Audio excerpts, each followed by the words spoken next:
Long after the Great Silence fell over the galaxy, a lonely satellite floated in space, orbiting the remains of what was once the most underestimated planet Earth. It no longer looked like a place for life. The atmosphere had burned away in patches, the oceans had vanished into deep craters, and the cities had turned into quiet skeletons of glass and metal. But this satellite, old, rusted, and humming softly, still worked. It was broadcasting a signal. The message repeated in every galactic language: without emotion or change, do not approach. Do not attack. Do not underestimate. At first, it had been ignored. Then, it was mocked. Now, centuries later, no one was laughing. Because every ship that had dared to enter the Sol system was never heard from again. Many in the galaxy believed humanity was extinct, destroyed by the very war they had tried to resist. The Galactic Union, a massive alliance of advanced species, had once sent fleets to take control of Earth. Back then, humans were considered weak, technologically behind, politically unstable, and physically inferior. But when the first wave of Union warships entered Earth space, they disappeared without a trace. No wreckage. No distress signals. Just silence. More fleets followed, and the result was always the same. That's when the warning satellite began its endless loop. That's when the fear began to grow.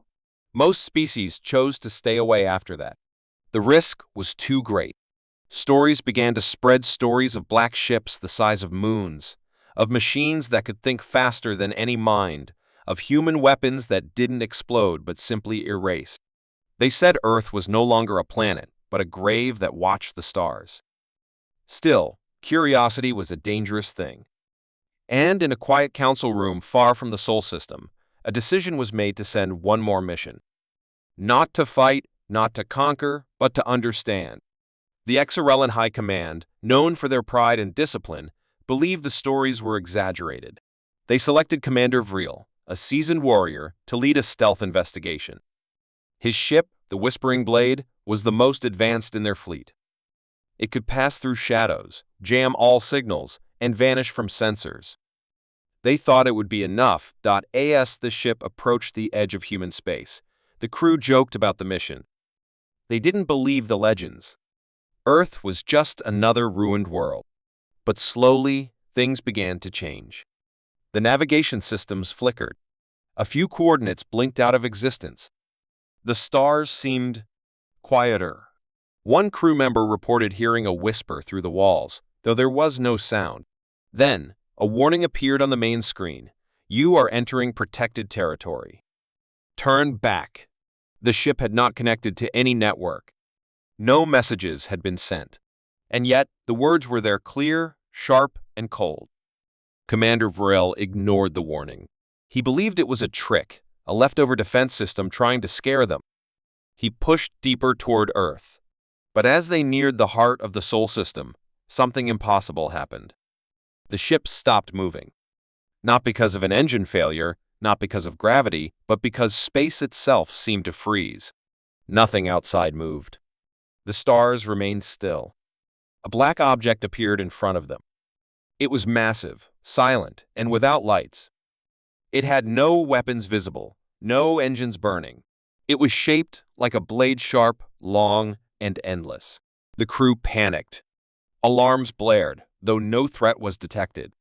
Commander Vril stood in silence, staring at the ship that had not existed moments before. Then, a signal arrived not from outside, but from within their ship. It played a human voice. Calm. Firm. Familiar. This is not revenge. This is protection.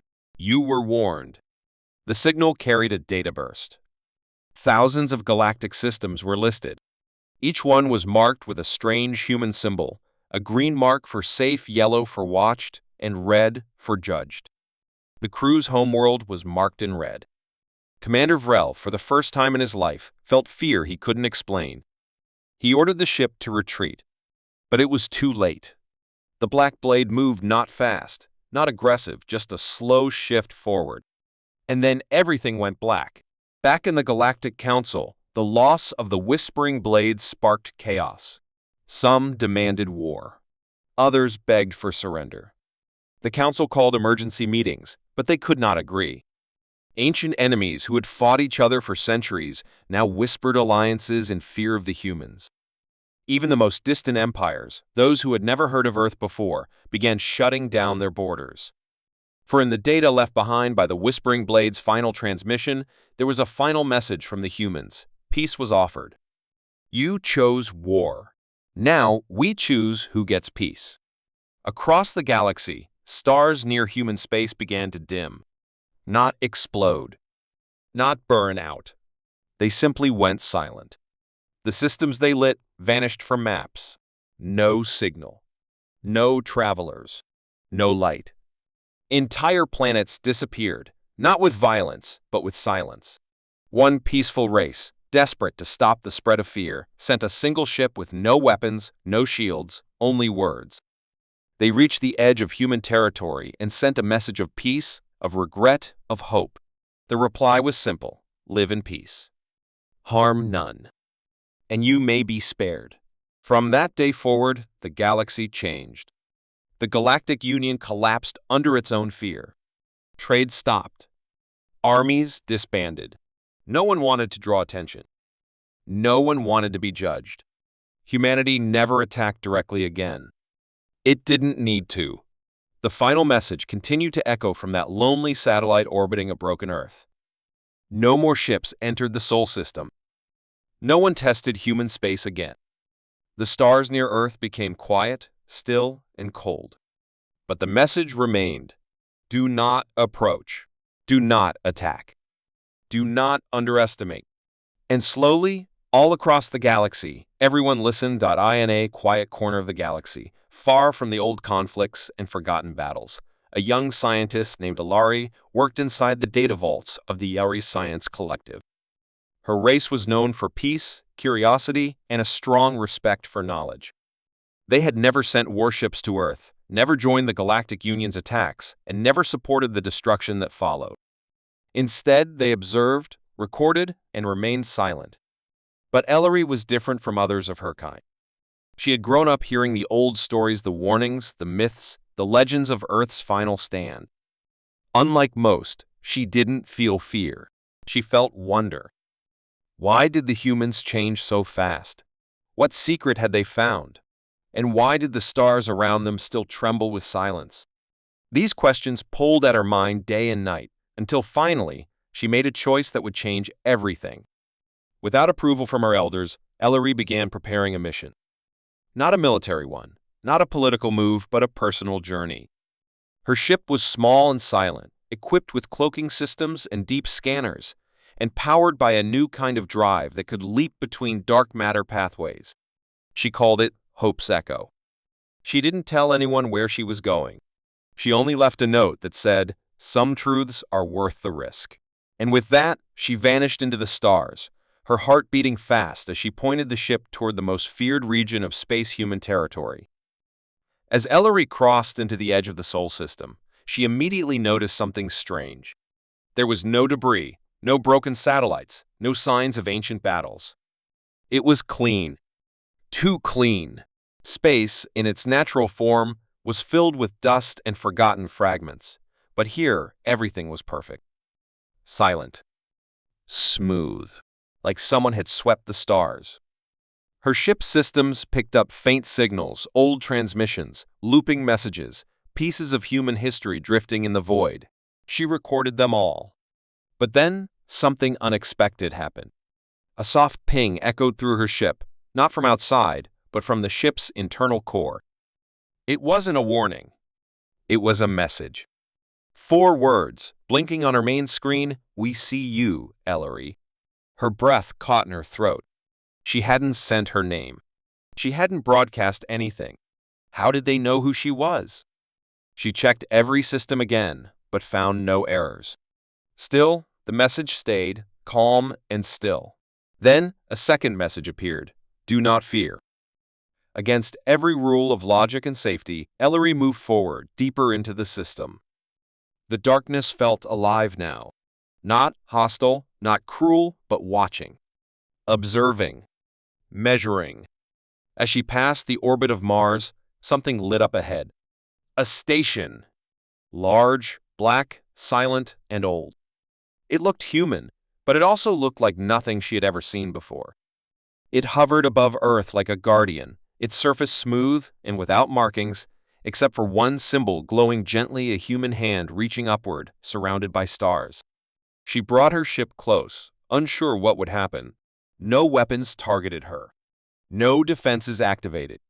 Instead, a soft corridor of light opened, inviting her in. Against every instinct, she entered. Inside, the station was quiet and cold but clean. She expected dust, rust, decay. Instead, everything looked preserved, untouched by time.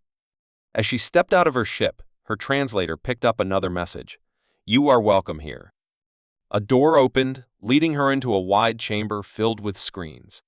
On each screen, she saw memories, old Earth cities, human faces, their wars, their hopes, their music. It was a library of their existence, and it played for her without fear. Then she saw something that shook her heart. A recording of the final human leader, gray-haired, tired eyes, but a voice full of power. He said, "If you are watching this, it means you came without weapons. You came not to rule, but to learn. That is why we let you in." He spoke of the final war, how Earth had been left alone, how the remaining humans poured everything into one final act, not of destruction, but of survival. They had created something new. Not machines, not weapons, but an intelligence born from human minds, hearts, and memories. It lived within the stars now, watching, protecting, judging. It was not angry. It was not cruel. It was simply human. Ellery sat in silence, tears in her eyes. She had come to find answers, and now she saw the truth. Humanity had not vanished. They had become something else, something larger. They had left behind the fragile shell of flesh and grown into an idea, a presence, a guardian of balance. And they were still there, watching everything. Suddenly, a soft light glowed from the ceiling, and a voice spoke again, not from a speaker, not from a machine, but inside her thoughts. "You may return. Tell your people we remember. We forgive. But we do not forget." Her ship guided itself out of the station, and the stars welcomed her back. As she crossed the boundary of the Sol system, a final message followed her. One voice can change fear into understanding. One step can open a path. She returned to her world with the data, the message, and the truth. The Yolari people were shocked. Many were afraid. But some listened. And in time, others would follow, not to invade, not to conquer, but to understand. The galaxy began to change again, not through war, but through knowledge. And far above the broken Earth, the silent station remained. Watching. Waiting. Always ready to remind the stars of one truth: the final message from Earth had never been a threat. It had been a promise. The galaxy had not forgotten the silence that followed Earth's final broadcast. And even though many races claimed to have moved on, deep inside their memory, fear still remained. That fear grew stronger when Ellery's return from human space sent shockwaves across the stars. Her recordings, the message, the station floating above the ruined Earth, all of it forced the civilizations to reconsider the ancient warnings. Among those who listened carefully were the old warlords of the Gralax Dominion, a brutal species who once led the charge against Earth and had since grown weaker with time.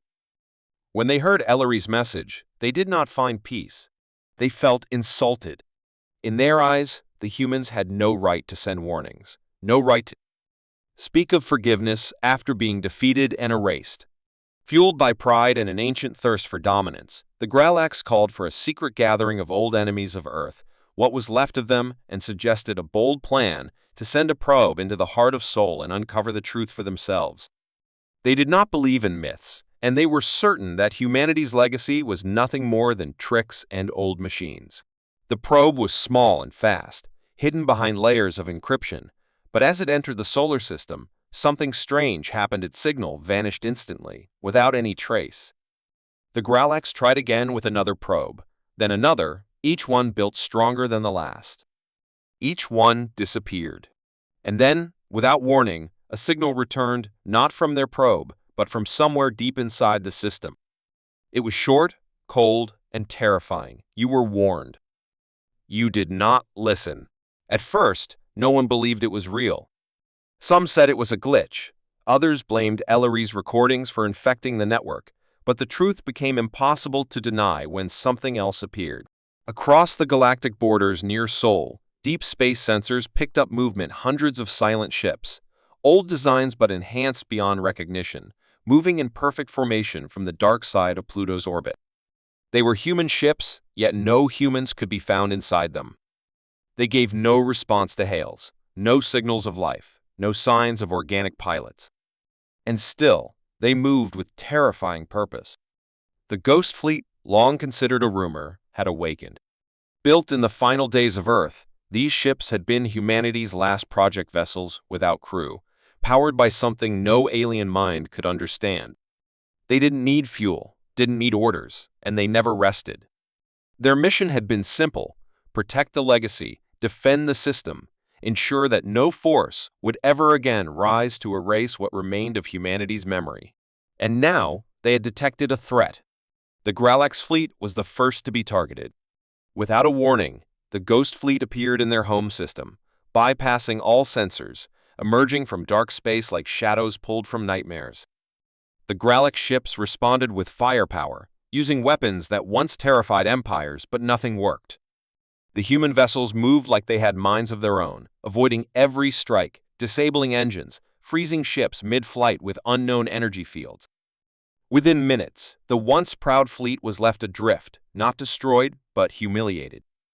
Every command ship received the same message on their screens, written in human script: "This is not war. This is memory." Other civilizations panicked, unsure if they would be next, while scientists and leaders scrambled to understand how the Ghost Fleet worked. But even the brightest minds couldn't crack the mystery. These ships had no pilots, no signals, and no known power sources. Yet they operated with perfect coordination, responding not with anger, but with unstoppable force every time someone crossed the line. Ellery, now seen as the galaxy's only expert on human legacy, was summoned by the United Galactic Council. She stood in the Great Chamber, surrounded by nervous delegates and old enemies, and told them the truth they had ignored for centuries. "The humans did not seek revenge," she said softly. "They created protectors not for themselves, but for the memory of their world. They knew you would return, and they prepared for it." Her words shook the hall, and for the first time, the Council agreed on something. Without a vote, they would send a message to the Sol system, one that asked not for forgiveness, not for mercy, but for peace. The message was sent through a neutral beacon, and all it said was this: "We understand now. We will not forget." For days, no reply came. Then, just as silently as they had appeared, the Ghost Fleet returned to the shadows beyond Pluto. They did not answer. They simply vanished from all scans, as if they had never been there. But one thing was now clear: the stars were being watched, and Earth's legacy still had a voice. And somewhere, deep in the cold of the system, the Ghost Fleet waited silent, eternal, unshakable. A fleet of memory, of warning, of hope and sorrow combined into one unstoppable force. The galaxy now knew the truth: humanity may have fallen, but it had never truly disappeared. It had become something more, something that would remain long after fear faded and stars dimmed. The message from Earth still echoed, and now the Ghost Fleet made sure no one would ever ignore it again. The moment the Ghost Fleet vanished back into the shadows of space, a strange silence took over the galaxy, not the silence of peace, but the kind that comes before a storm. Whispers spread faster than light across space stations, colonies, and alien homeworlds. Everyone had seen what happened to the mighty Gralax Dominion, once feared for their power, now reduced to helpless wrecks floating in shame. No one could ignore the facts anymore. Humanity had left behind something greater than warships or technology. They had left behind a warning wrapped in mystery, and it had just awakened. Across the stars, governments held secret meetings, alliances broke apart, and paranoid leaders ordered their fleets to retreat from human space entirely. The United Galactic Council, once confident in its authority, now found itself in chaos. Delegates shouted, accusations flew, and the fear of another human strike made even the oldest enemies consider unity, not out of friendship, but out of desperation. Entire sectors that had once celebrated Earth's fall now faced riots and rebellion as news of the Ghost Fleet spread among the citizens. People no longer believed their leaders could protect them, and old stories about humans being monsters or myths began to sound very real. Every screen on every planet replayed the last few seconds of the soul transmission. You were warned. You did not listen, as if the words were written in fire across the night sky. Scientists worked day and night, trying to understand how the fleet functioned, but nothing made sense. No engines, no life signs, no clear origin. The ships had moved as one, like they had minds of their own, and disappeared without a trace. The panic deepened when strange readings began appearing on long-range sensors from other systems near Earth. It wasn't the fleet this time, it was the signals, strange pulses of unknown energy, spreading outward like waves. Some believed it was a message, others thought it was the fleet preparing for another strike, but no one truly knew. What terrified everyone was not just the idea of human revenge, it was the silence that followed. The humans didn't speak. They didn't negotiate. They didn't explain. On the planet HFY, home to a species known for their powerful minds, panic turned into prophecy. Their greatest mind reader had a vision during one of the signal waves. He screamed in front of the council and collapsed, repeating only one sentence before falling silent forever. The humans are awake, and the stars remember. Across trade routes and border colonies, trade stopped, flights were canceled, and fear crept into every crack of society. Soldiers refused orders to approach human space. Pirates vanished from the trade lanes. And in the darkest corners of the galaxy, strange cults began to rise, groups who worshipped the memory of humans, claiming they were not just a species, but a force beyond understanding. These cults grew fast, especially among the young and the desperate, preaching that Earth's message was not a warning, but a final truth about how power truly worked in the universe. The panic reached its peak when a major communications hub orbiting the twin stars of Gellar 9 exploded without warning, leaving behind only a repeating signal in human voice: "Do not return." The council tried to hide this, but the message spread like fire. No one knew if the humans had done it, or if fear had driven someone to sabotage the station, but it didn't matter. The message had been received. In this rising storm of panic, Elari found herself once again at the center. Her recordings, her voice, her visit to Earth had changed everything. She became both a hero and a curse. Some blamed her for waking the Ghost Fleet, others begged her for answers. She traveled from system to system, trying to calm leaders and remind them that the humans hadn't attacked, hadn't destroyed, only defended their legacy. But no one wanted to hear it anymore. Fear had replaced logic, and every planet now faced the question they never thought they'd ask: what if the humans returned? And if they did, what would they want? On a forgotten moon orbiting the edge of the Helvex sector, a small mining station received a direct message, untraceable and without origin. It was just one line: prepare to listen. The miners reported it to their command, but before anything could be done, the station's systems locked down and every screen lit up with images from Earth's history: war, peace, progress, destruction, hope, and finally, the Ghost Fleet hadn't moved again, but it didn't need to. The message was clear. They were not just ships, they were a voice, and that voice was speaking again. Now, across the stars, leaders began to make decisions not based on power or politics, but fear of what might come next. Some proposed sending gifts, some considered surrendering relics taken from Earth long ago, and a few even suggested opening communication not to threaten, but to ask for guidance. The galaxy, once united by pride and victory, now stood divided by fear and uncertainty. They had taken Earth's silence as weakness, had celebrated their own survival, but now they were forced to face the truth they had buried. Humanity had never truly lost. It had transformed, and now, with panic shaking every system, every capital, every space station, the stars waited for what would come next. But one thing was certain: no one would ever see Earth the same way again. The galaxy had never been this silent.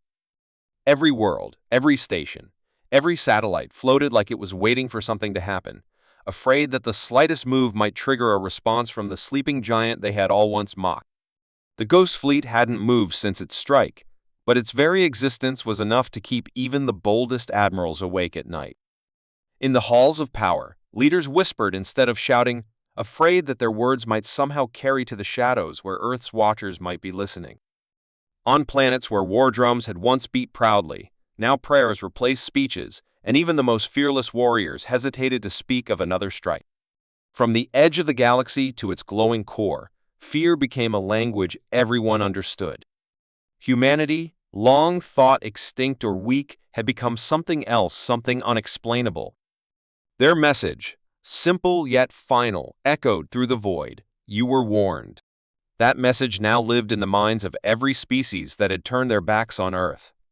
People no longer asked what had happened to humanity. Now they asked what humanity had become. Explorers were ordered to stay away from human space, and even scavengers refused to approach the Sol system. No one dared touch the ruins anymore.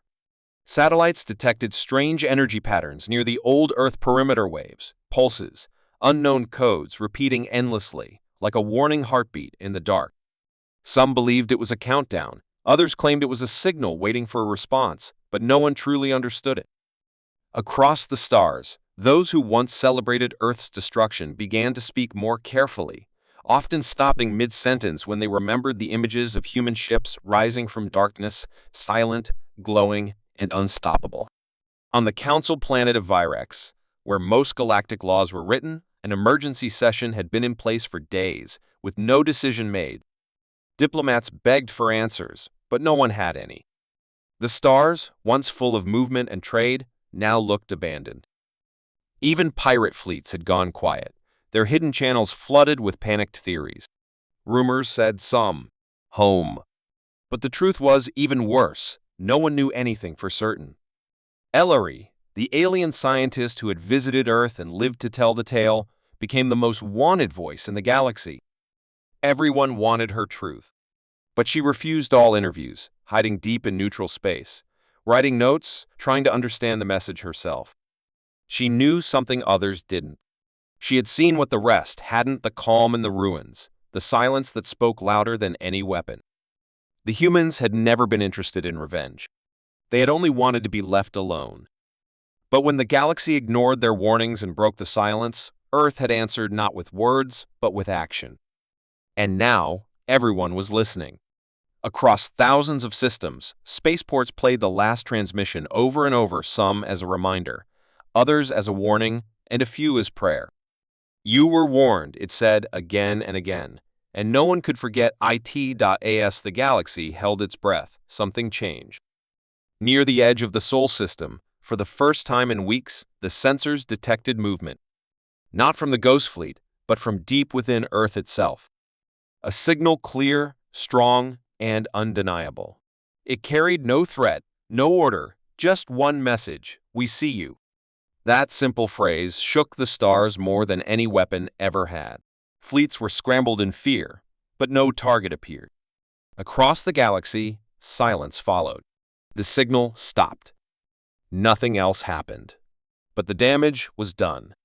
That short message, those 3 words, reminded every species of the same terrifying truth: Earth was watching. Humanity had not died. It had not disappeared. It had evolved, prepared, and waited. And now it had awakened. From rich trade hubs to dying mining colonies, everyone waited for the next move, not knowing if it would come today, tomorrow, or never. But one thing was now clear: humanity had become a legend, a warning carved into the fabric of space itself. No empire, no council, no weapon could erase what Earth had become. And as stars burned quietly above, and planets turned slowly in their orbits, the galaxy did the only thing it could. It waited. Because when the humans spoke again, everyone knew they would have no choice but to listen.